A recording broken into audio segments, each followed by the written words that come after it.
Hi everybody, bike's looking a little bit grubby.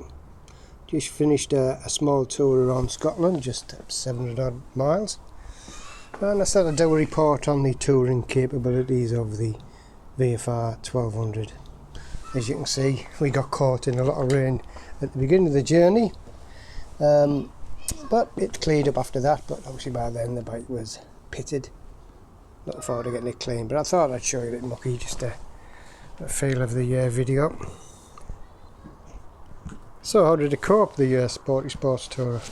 Well, fine. I mean, the panniers are great. They fit on nicely, come off pretty quickly.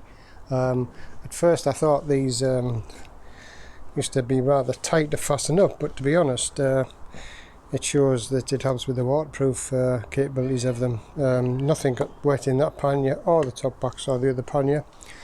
Totally dry, and it was quite a heavy downpour, so really pleased about that. Let's say not a big tour, it was just a long weekend, but chance to have a go with the panniers on. I did load them up fully, just to get a feel for the weight. 730 mile, although on the odometer of the bike it only shows 711. Just while I'm on that screen, average for that 700 mile, 10.4 miles per litre, which is about 47 miles a gallon. Pretty good really, but I suppose we were quite steady way. So panniers, yep, no problem whatsoever. Seat though, yeah, I'll have to do some, I suppose, for the longer trips. 100 mile trips, I haven't found it much of a problem, but it was a bit firm, and yeah, I did feel a bit achy, although no more achy than the rest of the lads. So, you know, bikes aren't meant to be that comfortable, are they? Otherwise we'd just drove around in the car. But yeah, I may look to get something to improve that. Mirrors, yeah, fantastic. Although the right is clear as a bell all the time, and the left just has a bit of a vibration at certain speeds. You know, just if you see headlights just wavering a little bit, but you see plenty out of them. Really handy. And that cheap eBay screen, yeah, fantastic, pretty good. Can I just mention also that Avon that I put on, I was talking about, the Avon Storm 3D XM. Somebody noticed it, that chicken strip will go, so don't worry.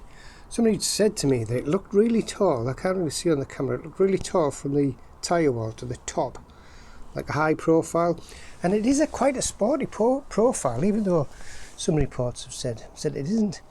And I tell you what, it's quite skittish. Yeah, it tracks a little bit on rough surfaces, and I mean, it gives the VFR a very nimble feel. But certainly not quite as stable as my Bridgestones or the previous Michelins. And here's a funny thing that somebody might like to comment on. Because of the high profile, I mean, that's also got about 8mm of tread in that.